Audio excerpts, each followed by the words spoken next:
Takes a moment.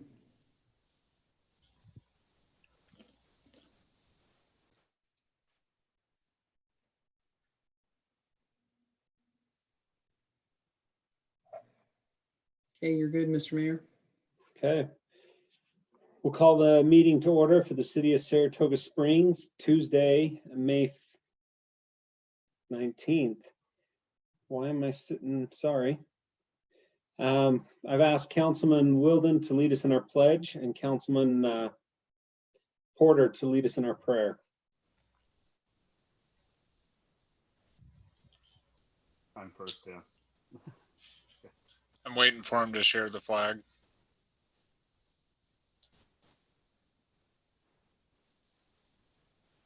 We do it. Okay, there we go.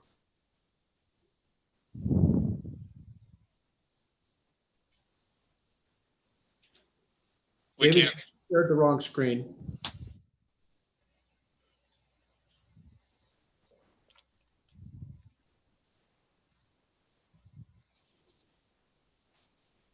Sorry, just one moment. Obviously, technical difficulties here.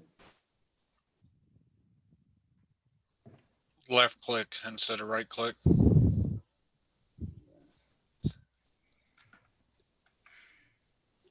While he's doing that, I skipped roll call. So we have Councilman Porter, Councilman McComber, Councilman Wilden, Councilman Carn, Councilman Podeska is asked to be excused.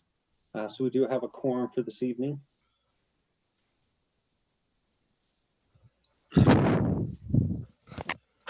Excuse Is me. that screen Yep. sharing the flag? That's good.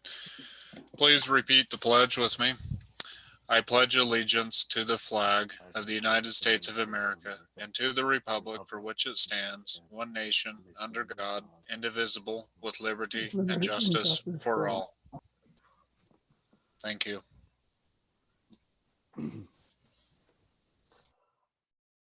Our dear Heavenly Father, we're grateful for this opportunity for us to gather together this evening to discuss the business of our city, to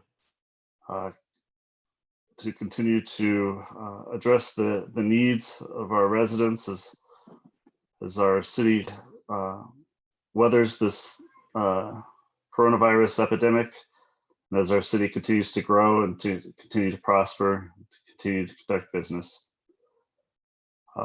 We're grateful for living in a country where personal freedoms are important and where we honor those personal freedoms by governing ourselves and choosing those amongst us that to make decisions on our behalf. Grateful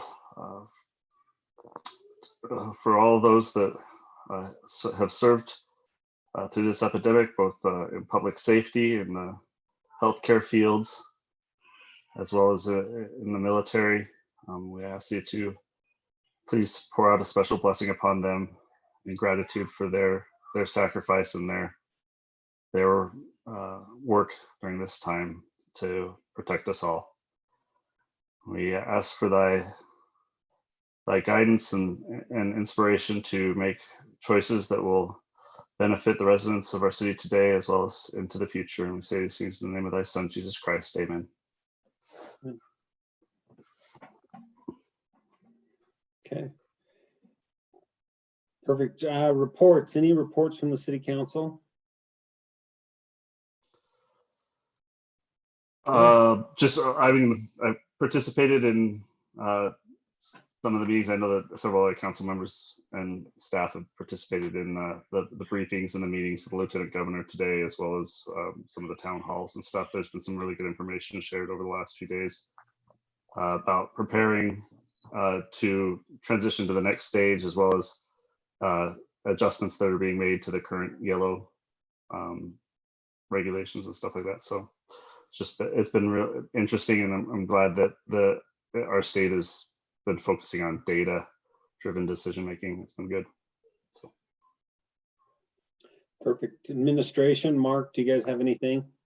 Mayor and Council, as you know, we shifted from orange to yellow last week. And so as of Saturday, all of the city parks were open back up again.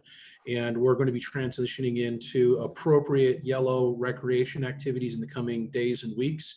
Heston and his team have pulled together a great plan, and they're going to start implementing some of those programs in the coming days and weeks. So things seem to be going well from a transition standpoint. We'll be looking at ways that all of our departments are transitioning into the lifted restrictions with yellow, and look to return to normal as soon as possible. We're happy to tackle any questions. We do have a lot of things kind of going on in the background relative to COVID response and the CARES Act and things of that nature, and we'll happily brief you on those types of things later. Okay, perfect. Department reports.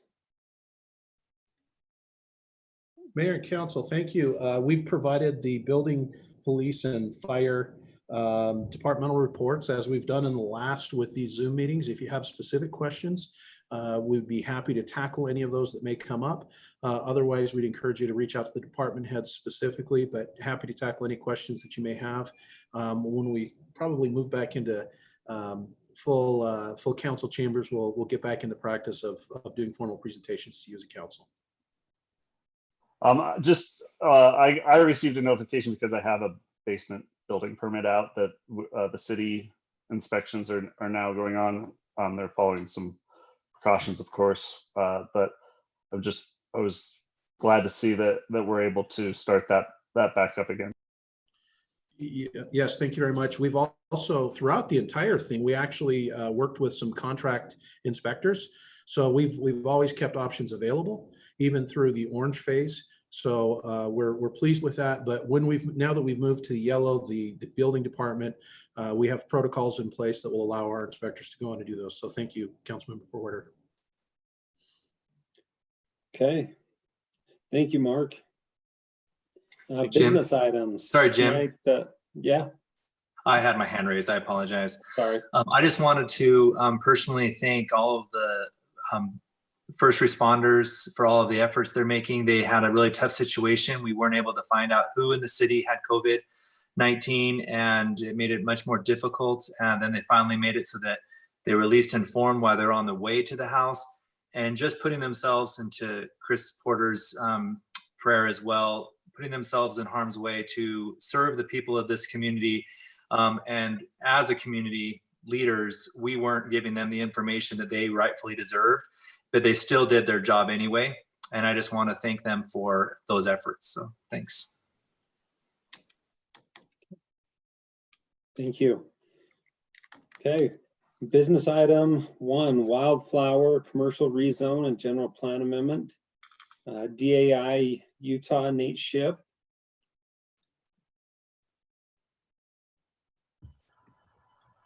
All right, let me share my screen just a moment.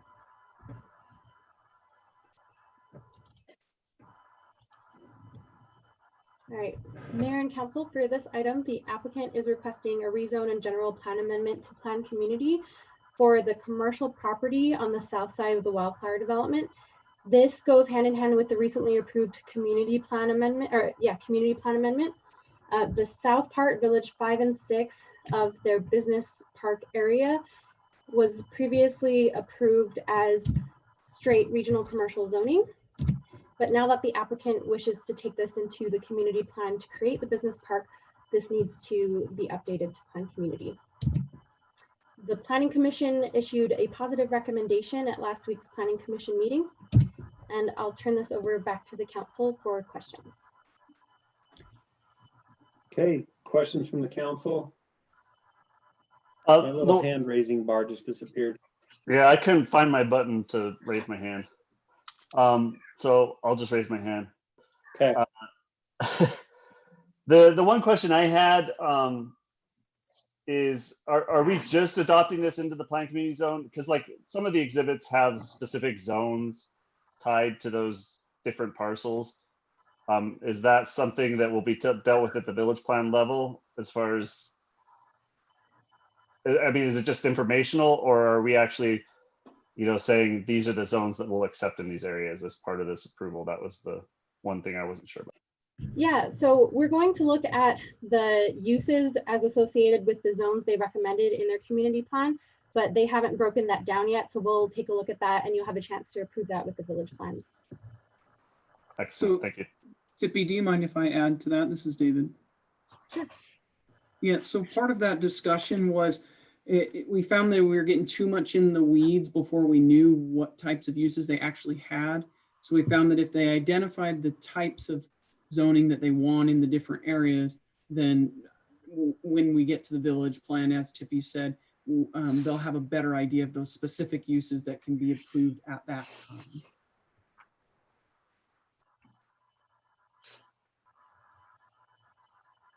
Other questions? Oh, Mr. Wilden.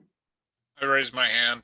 I think we answered this before, but in the planned community, they can put all sorts of stuff in there within their master development agreement or whatever.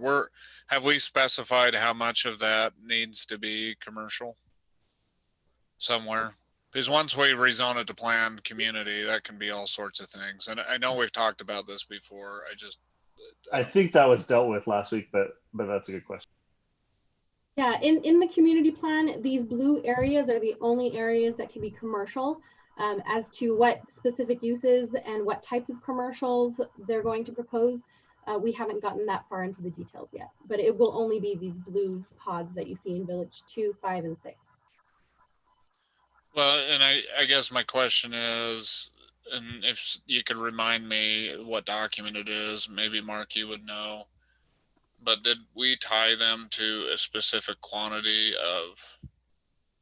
of like commercial area? And I realize these are the only two boxes, but moving it to planned community then allows it for all sorts of other things. And I'm not necessarily opposed to this. I think it's a reasonable request, but if we don't have it tied down somewhere, I'd like it to be that it's planned community, but they still need to maintain equivalent an equivalent cross section or acreage or whatever you want to call it for that. Yeah, the number of acres were identified in the community plan for the business park commercial areas, if that helps. Yep. I that's think what perfect. Stephen's getting at, let me help you out, Stephen. Can they reduce the amount of commercial when they want to put in multifamily housing or they want to put in a bunch of warehouse space, because planned community gives them a wider berth of options? Are they forced to put in commercial, or can they go away from commercial if they want to? Yes, thank you, Michael, Councilman. That would require a major amendment, which would come back to the council, planning commission and council for review if they did want to make a change like that. This also does not change the number of ERUs that they have approved. So they wouldn't be given any more ERUs with this property coming into the planned community. But it doesn't allow them to put like a bunch of storage units and office warehouse instead of true regional commercial type buildings, or is that are we giving them that freedom? I think David Johnson was kind of alluding to that a little bit. So some of the flex space people, businesses that we've been looking at would need some of that flexibility and kind of defining what it is. But to council members, to your point, we certainly understand that we want to make sure that it doesn't just become something that is less desirable than what we're giving up by zoning it from regional commercial. So I think that's what David was alluding to. David, do you want to expand on that any?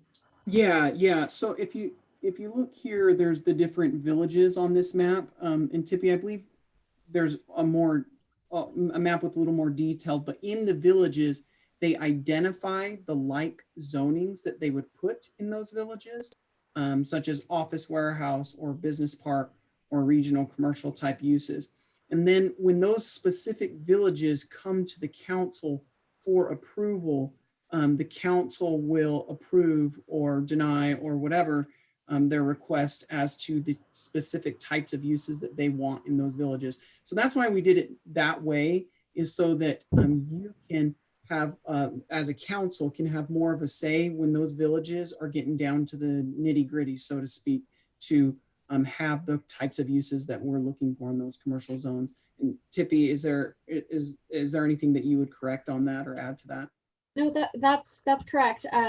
If I recall correctly, The areas in Village 2, around the blue areas around the purple, are supposed to be similar to neighborhood commercial and community commercial when we get that village plan. And then 5 and 6 would be more regional commercial plus office, warehouse, business park. And staff does not recommend any industrial uses in this area. Exactly. So are you pulling that up so they can see, Tippy? Or Actually, I don't have that pulled up. Let me see. It's in the packet. So while you're looking that up, or maybe you're not looking it up, sorry, I didn't mean to put you on the spot, but my question maybe for Kevin is, we're talking about, okay, when it comes down to approve these village plans and the type of use that's going in there. Well, the reality is we've already approved the planning, or not the planning, the PC zone. Then do we still have legislative decision at that point to say, well, we don't want office warehouse where that community commercial box is, or whatever it may be? Because that seems like we may have lost some legislative discretion at that point, because it's now more of administrative of they're building something that's allowed in a PC zone. Yeah, so I don't know if I could answer that question specifically, but it would just depend on the situation and exactly what you're approving. I would say that there probably is at least some administrative discretion left in your approval of the village plans. And also you may have already, this may already be partially an administrative decision with the rezone that we're dealing with tonight, in the sense that you've already approved the community plan and made that legislative decision. So at this point, you're simply applying the law that was previously made. Well, but one of the conditions of approving the community plan was that this was to be approved later. So if we don't approve this, then that would undo the community plan. well, and if you look what Tippy has pulled up here, these are what they're recommending for approval, the types of zonings that they would have in those villages. So on that blue pod up top, neighborhood commercial, community commercial, that middle pod, neighborhood commercial, community commercial, and then that bottom pod, depending on where the market's at and everything, segments can go community commercial, regional commercial, business park, or office warehouse. So obviously no industrial uses there. And so when they come to get that village plan approved with recommended uses, the council can then give say and vote on and dictate the types of uses and kind of guide what that's gonna look like. Hopefully that makes sense. So what you're approving today with the community plan would incorporate these uses in these villages. So they'll at least be tied to those like zones in this approval today. And then you can get more in the nitty gritty when the specific village plans come before you. Mayor and council, I believe the applicant may also be online if you have specific questions that you may want to address towards them. Yeah, Mayor and council, you're welcome to table this decision too, if you're just not comfortable with what those future uses might be. I don't know that I'm not sure what the applicant needs are with respect to investors and so forth, but if you're not comfortable if you think that you're giving away the farm, so to speak, at this point, or making a decision that might bind your hands later, then I would recommend that you not make a decision. I wasn't necessarily intending to open a can of worms, but I mean, I would be comfortable approving it if we had a condition in there that the uses have to be consistent with what's prescribed in here. When I say in here, this picture that I'm looking at on my monitor right now. And that's the applicant's intent. Tippy, you can clarify or add to that. Yeah. I would just want to hold them to their intent in the motion, just because I'm not any applicant. We give them the PC zone. There's just a whole lot of flexibility, and that's good, but it can also put us in a bind. Mayor Daniel Herzog is asking to speak. He's one of the attendees. If you're willing to allow him to have some. Okay. Yes, Daniel, I've unmuted you, so. Oh, perfect. Thank you. I appreciate the opportunity to come. Nate was unable to attend, so I'm standing in his place here. So the PC zoning to Councilmember Wilden's comment, there is a lot of flexibility in that. However, once the community plan is approved, it's its own code and requirements. So the only way, so this section, as previously mentioned by Kevin, this section was voted on. This section of the community plan was voted on the last city council meeting and was approved with those zonings. For us to change out of what's on this page would require us to come again to the city council for full review and approval. Not to mention the fact that when we come in with the village plan, you'll be able to look at that specifically again at that point as well. But yeah, we're already pinned into that picture right there. There's no way of us getting out of those zones that we've designated without coming back to you guys and getting that blessing. That's my understanding anyways, Kevin. You can correct me if I misspoke, but that was my understanding. We're now married to that picture right there that was approved last city council meeting. Yeah, I think what the council though is asking is the specific uses within the broader category of those commercial areas, and whether by rezoning it now they're giving up some of that discretion. And the answer is yes. Every time you make a decision, you're giving up more of that discretion. I would say that part of your decision tonight is legislative and part of it's administrative. And as you continue to make those legislative decisions, you're been bound by the law that was made, and it's simply a matter of applying it at that point. So I don't know all the specifics. Maybe Tippy can help us understand. I don't know the community plan as well as she does, but as you make more legislative decisions, your discretion then is lessened by that decision because you're simply applying the law at that point. Well, and I can't speak for Councilman Wilden, but my concern is these, I mean, the screen you're showing us, Tippy, is that out of their community plan? It looks like they're formatting, not Yes. the cities. This is the only page with any standards for the commercial property within their community plan. I also included the village plan breakdown and Right. the land use breakdown, but this page here is the only reference to commercial standards in the community plan. So when I'm looking at permitted uses, it's saying permitted uses in type 5 will fall within 1904.11, the tables. It doesn't necessarily tie them to the zones shown in this figure. But I think for me, if they're tied to the zones in this figure in those various areas, I'm comfortable moving forward. And I think that's what Councilman Wilden was getting at.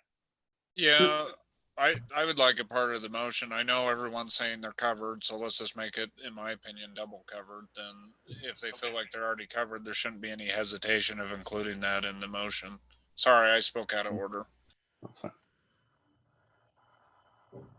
I'm comfortable. Okay. There's no further discussion. I'll entertain a motion.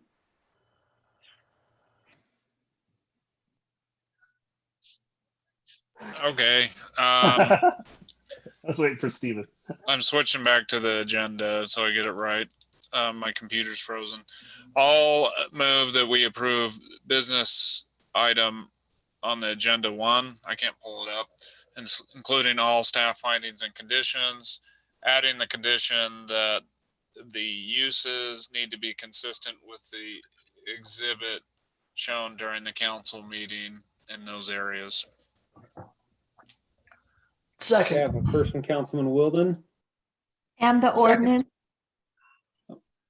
And the ordinance. I can't get the agenda. Whatever the 20. Oh. Whatever the meeting agenda says, that. It's ordinance 20-18.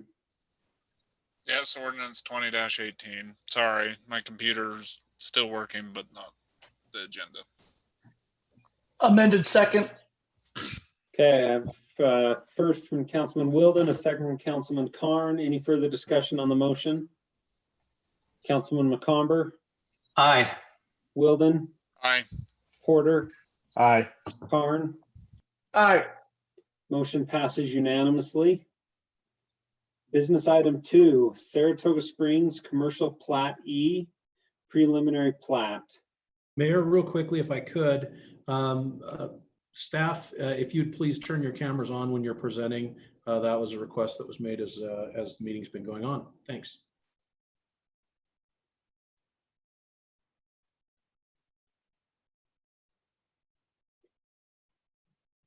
If we have to be on camera, so do you. What was that? At When I said, we're- if we have to be on camera, so do they. least when they're talking. That's right. All right. Daniel Schmidt is the applicant. Who's got commercial plat E?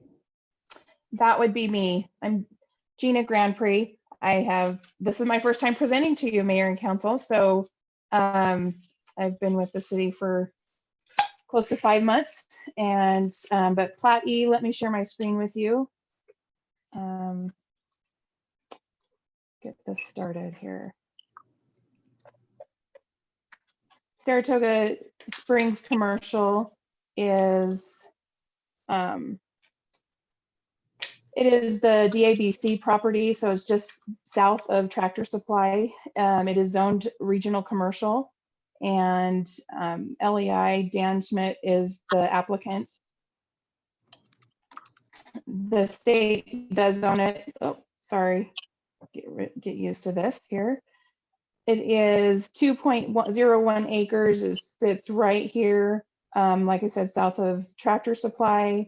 So this is the preliminary plat. The application is a preliminary final application. So shortly after your approval here, then we will do the final review for the final plat so they can record. This is the property. Exchange Drive will extend down and they will be installing that. And the landscaping plan as far as for the preliminary DABC has already gotten approved site plan through staff. The state regulations allow them to make sure that they meet city ordinance and move forward. Other than that, staff planning. This was seen before the Planning Commission on April 23rd, and so they approved. They provided a recommendation of approval for the City Council. Other than that, I'll leave it to ask any questions if you have any. I just had one. Okay. Sure. My only the road Exchange Drive that's being they're completing the southern portion of that. Is that going all the way to the SLR property? So yes, SLR begins right here, and then the DI lot here, and then it will eventually connect to Medical Drive down here south of that property. I don't know if I have a really good picture of that necessarily. So this is the SLR property, and then this is where Medical Drive is, right down here at the bottom, if you can see my cursor. Right. But yes, So this will take it all the way across the Horn property. So right. that's great.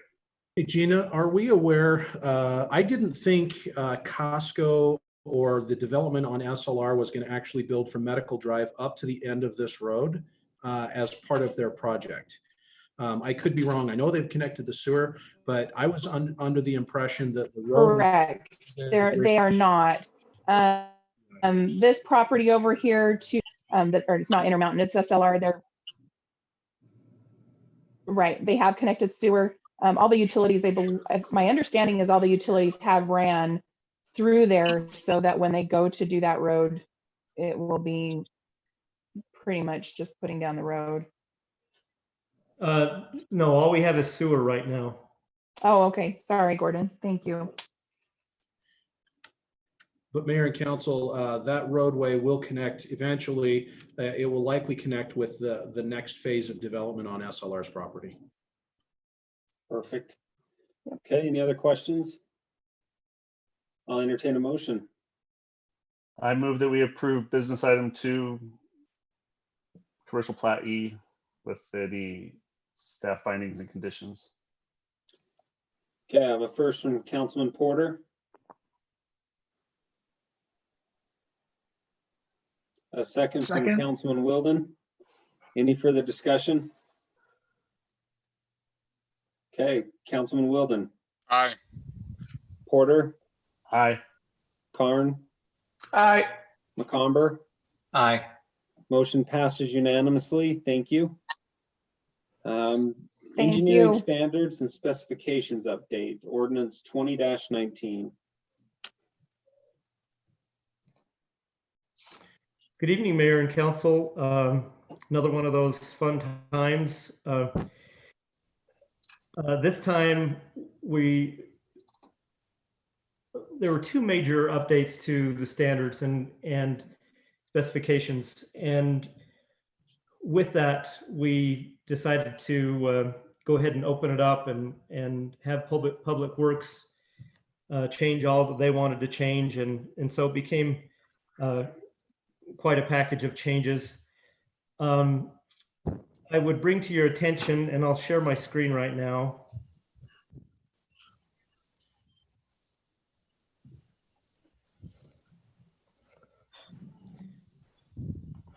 I think the most notable change in the drawings would be the change to the,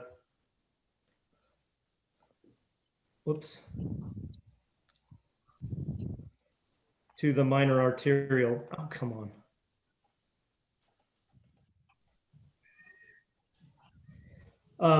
Previously, our minor arterial really, it still only had 3 lanes. And so it didn't provide significantly more capacity than a collector street. And so after what we did over on Saratoga Road,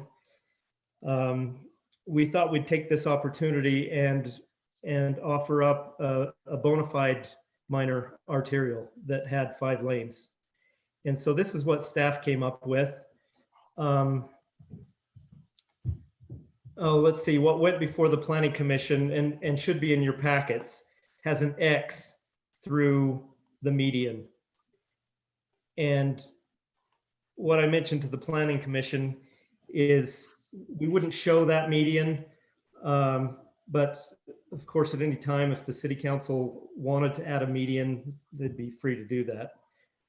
So that's a notable change. And then another big change in the specifications is the requirement for low impact development. So as the city is now under the new state permit with the Division of Water Quality that requires what's called low impact development. Essentially, it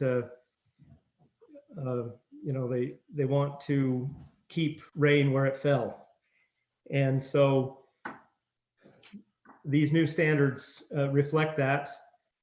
And so the standard requires, our permit requires, that each development retain 0.41 inches of precipitation, with the caveat that it's feasible. And that's the change that you see reflected in the standards. Those are the two big ones. Other than that, open it up for questions. For any questions the council might have. Okay, Councilman Porter. Okay, so the one that I looked at, can you go, I'm assuming this is the same ones that we have in the packet or similar to it. Can you go to the last change? It's the minor, or the cell tower, the 5G cell tower.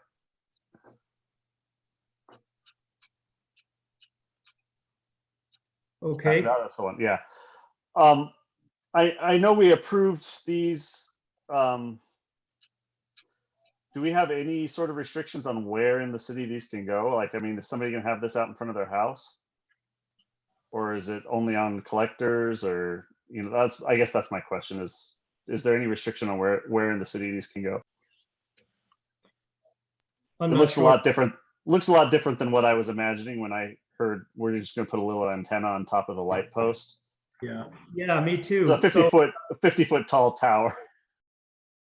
So to answer your question, these small cell towers, small being the operative word, they are restricted to road sizes that are a certain size. And I apologize, I can't recall, is that a 60-foot cross section or a 56-foot cross section, Kevin?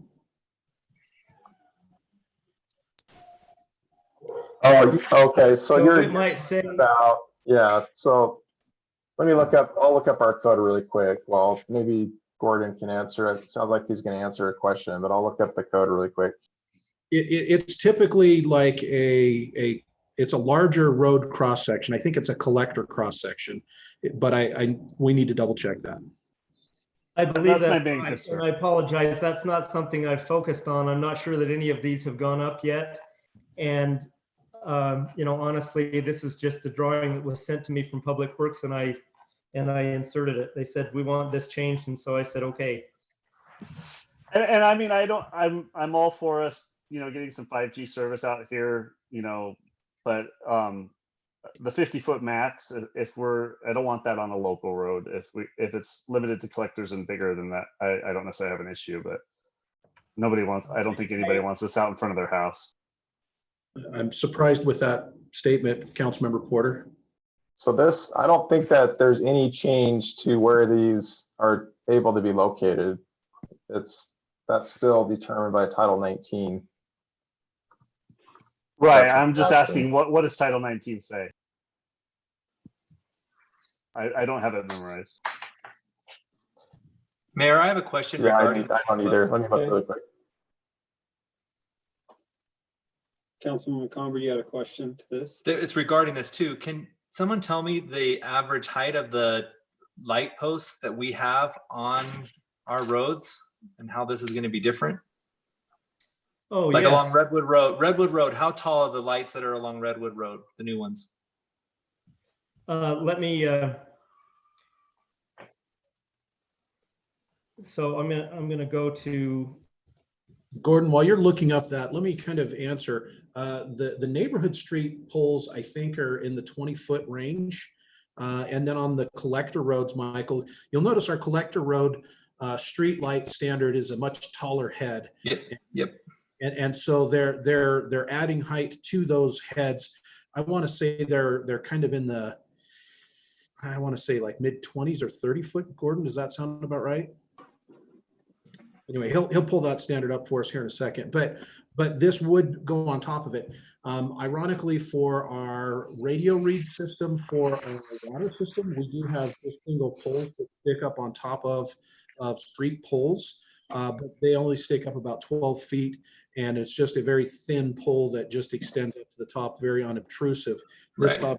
is not what some would consider to be unobtrusive, but it is certainly less intrusive than the full-scale 100-foot cell towers. Yeah, it's just, again, I'm just piggybacking on Councilman Porter's comments because this would tower over a home. The tallest a home can be now is 35 feet, right, from top grade. And then, you know, we also need to stop the conspiracy theories that this is causing COVID. We have none of them in the city, so Yeah. Our cases are So maybe not. that's why our COVID numbers are so low. There we go. Yeah.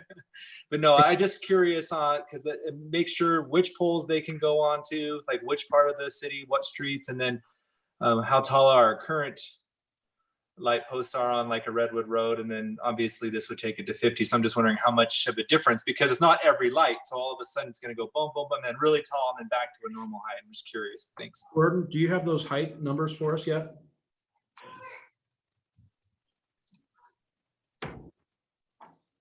And I'm okay if we move down while they're looking this up and do something else. I threw a wrench and I just didn't have a time to, when I saw this morning, I didn't have time to write any. Maybe while Kevin and Gordon are looking this up, we'll connection jump is to business slow. item 3. And so I just clicked that file. So I've got the standard. And is this download? The standard street light in residential neighborhoods, it's Sure. it's 17 feet tall, and then the collector standard is about 20 feet tall, and then the head kind of sticks up. So it's probably something close to about 20, I'll call it 22 to 23 feet tall. So this doubles it. This is doubling the height. So let me answer that question. That the monopoles would still be allowed in the residential zones. This one, however, would not be allowed in the residential zones because of the right of way is less than 60 feet. I think, is that the answer? Is that the question that you had? Yeah, I mean, but like in my neighborhood, we have a major collector, Talos Ridge Boulevard. I think it's probably 60 feet wide. It could go along that in a residential zone. It just wouldn't go on any of the local roads where the houses are actually located. No, but monopoles are allowed in residential zones, including on local streets. But this height would not. This would be on a collector arterial road. And then Michael, going back to it, there's three different pole heights. There's the residential pole height, which was the 14 foot. There's the collector light, which is 20 foot, and then there's a 28 foot arterial street light as well. So the Redwood Road would be the 28 foot. With the mast arm, it's probably 29, 30-ish is what the graphic looks like. But the pole itself is 28. Sorry to interrupt. So do we have a definitive answer on where these monopoles are allowed to be located? Like what road cross section they're allowed on? I believe Kevin said 60-foot cross section or larger. Okay. And right now our residential streets are 59 feet. And thanks for looking that up, Mark. My internet was just choking when I tried to download that. Made Michael smile. Sweet. Okay. That's the reason not to widen our neighborhood roads. Yeah, don't ask for Talos to get widened even 1 foot. Yeah, I mean, it really comes down to, unfortunately, you still can have those monopoles in residential zones. So any of us could end up with a monopole in basically in our front yard in the right of way. And that's just what the law is written. But the 50-foot type of poles wouldn't be allowed. So touching real quickly on that, and again, I apologize, Mayor and Council, I'm not trying to digress in the conversation, but I do think it's important to note that this is legislation that's being passed down by the federal government and the state government. We have to allow these things to some extent. We do have the ability to set standards, but some things are taken out of our control. So if you have significant concerns with it, I would strongly encourage people that have concerns to take that up with our legislature and with our congresspersons for jumping on the bandwagon so quickly on cell pole designs like this. My only concern is that these 50-foot poles are not allowed on a local road. As long as we have that, then I'm okay moving forward. Okay. Any other questions on the standards or the drawings and specifications? Well, this just real quick. This is Dave Stroud. Somebody had a question on the height, and I was scrolling through the code here. Modified utility poles, they can go up to 50 feet high. I don't know if that was mentioned or not when they have those wireless facilities on there.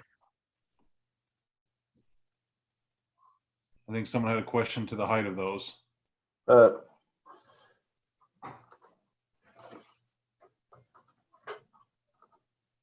Just for information there.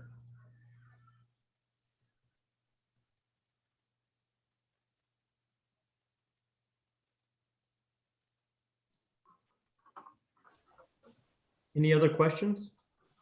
Okay. Seeing none, I'll entertain a motion.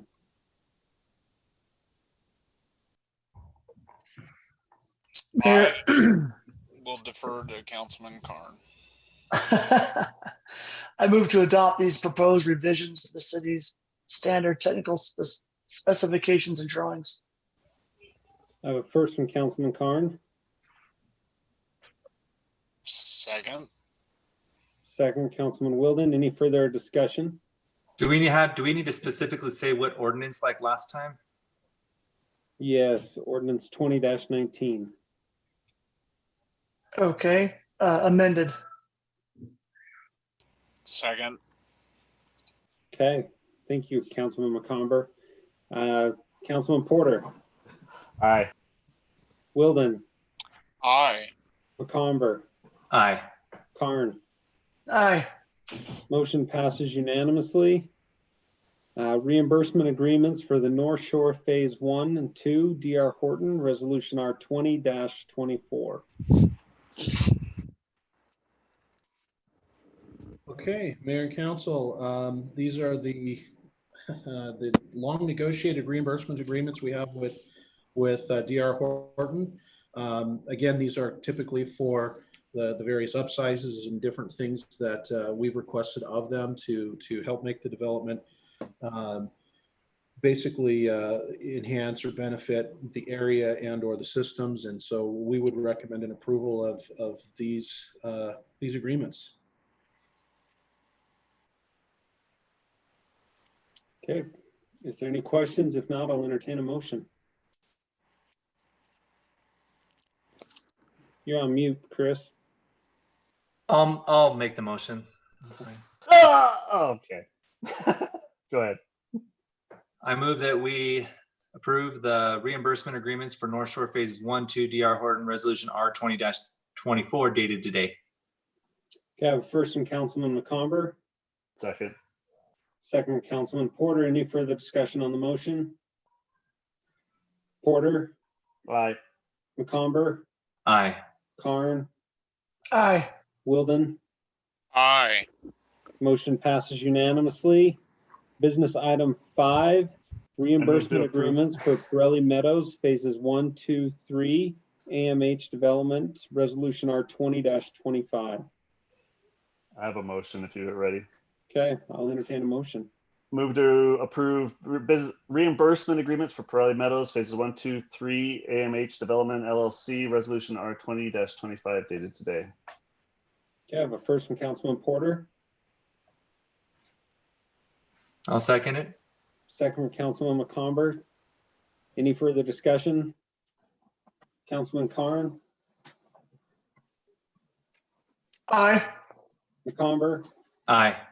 Wilden, Aye. Porter. Aye. Motion passes unanimously. We have the minutes from May 5th. I'll entertain a motion. Motion to approve the minutes of May 5th. I have a first from Second. Councilman Porter, second from Councilman Karn. Any further discussion? Wilden, Aye. Porter, Aye. McComber, Aye. Karn. Aye. Motion passes unanimously. Mark, do we have need for closed session tonight? Not this evening. We will have some information that will be going out to you, but we can discuss that at a future meeting. And Mayor, you called and asked for a specific question. If you're okay with it, I'll have Dave Stroud call you directly to answer that question. Okay. And so he'll be reaching out to you as soon as we're done with this meeting. Perfect. Okay, thank you very much. Meeting's adjourned. See, Michael, don't smile so much for it. well, I'm just laughing because Steven was doing stupid stuff. Oh, look. You have to make my face disappear. Like he's making his face disappear. Thank you. All right. Thanks, everyone. Bye.